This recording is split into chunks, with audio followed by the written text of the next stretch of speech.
होली की आत्मा। बचपन से शहर में रहने वाला मनोज इस साल होली की छुट्टियों में अपने गांव दुर्गापुर वापस आता है, जहां उसे देख पूरा गांव खुशी से झूम उठता है। जब गया था तब इतना सा था और अब देखो कितना बड़ा हो गया है। हाँ सरपंच जी, जब मैं गया था तब आप भी बहुत जवान थे और अब देखो कितने बूढ़े हो गए हैं आप।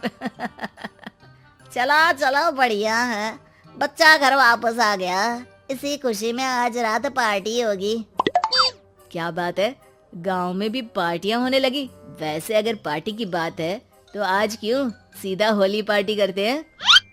होली पार्टी की बात सुन चहल पहल में अचानक सन्नाटा छा जाता है, जिसे देख मनोज को कुछ अजीब लगता है, लेकिन तभी सरपंच बात पलट देता है। अब बहुत देर हो गई, चलो सब अपने घर चलो, पार्टी के बारे में कल सोचेंगे।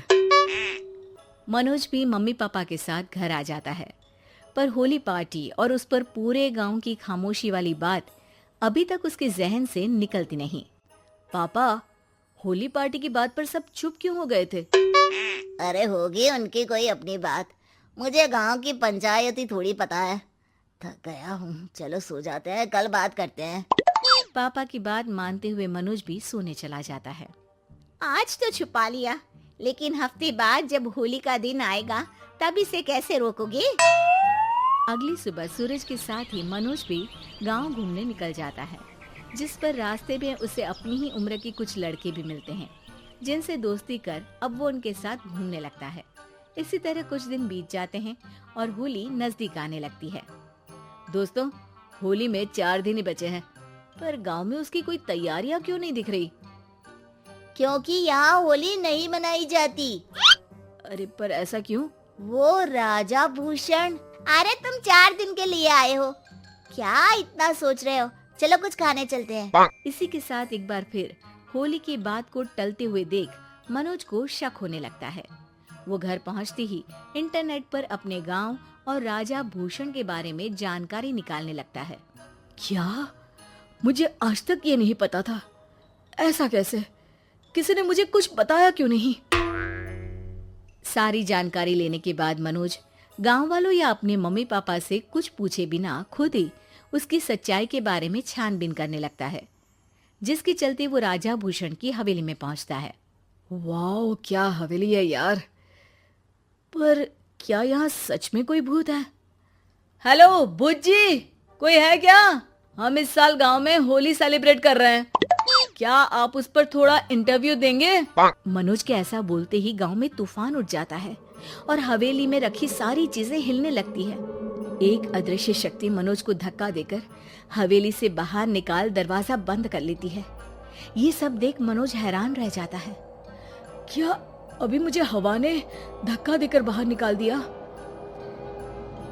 मेरे होते हुए इस गांव में कभी होली नहीं मन सकती, इसलिए दोबारा ऐसी कोशिश भी मत करना, अंजाम बुरा होगा।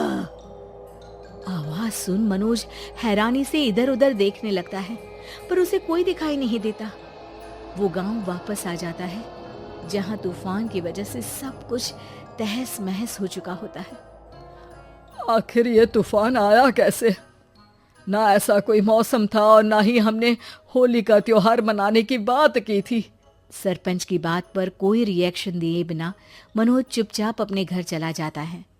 इस तरह देखते ही देखते होली का दिन भी आ जाता है और मनोज रंग लेकर गांव में निकल जाता है, लेकिन गांव पूरी तरह खाली होता है।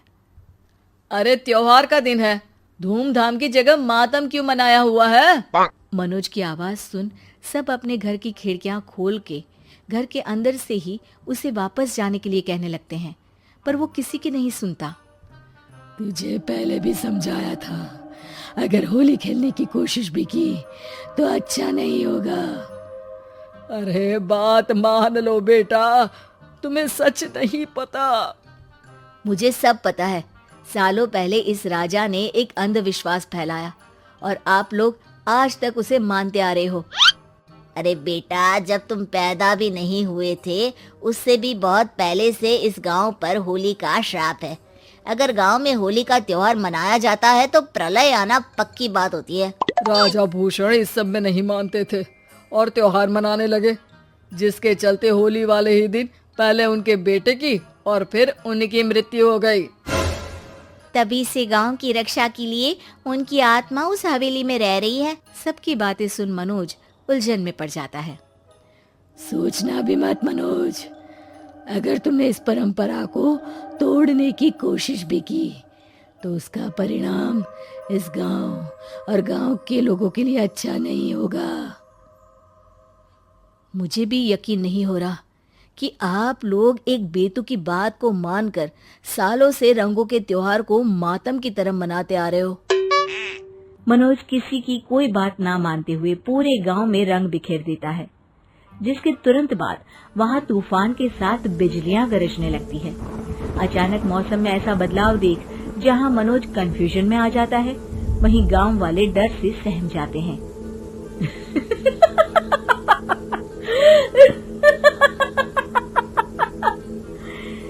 इस लड़के ने हमारे जैसे सिर्फ अपने स्वार्थ के लिए नहीं बल्कि पूरे गांव की खुशियों के लिए यहाँ होली मनाई है, जिस वजह से अब इस गांव पर होली का श्राप टूटता है। ऐसा बोलकर राजा का भूत वहां से गायब हो जाता है, जिसके बाद गांव के लोग धूमधाम से होली मनाते हैं। खुशियों के रंग गांव में बिखरे ही होते हैं कि अगली सुबह अचानक मनोज कहीं गायब हो जाता है और एक बार फिर गांव में होली का नया राज शुरू हो जाता है।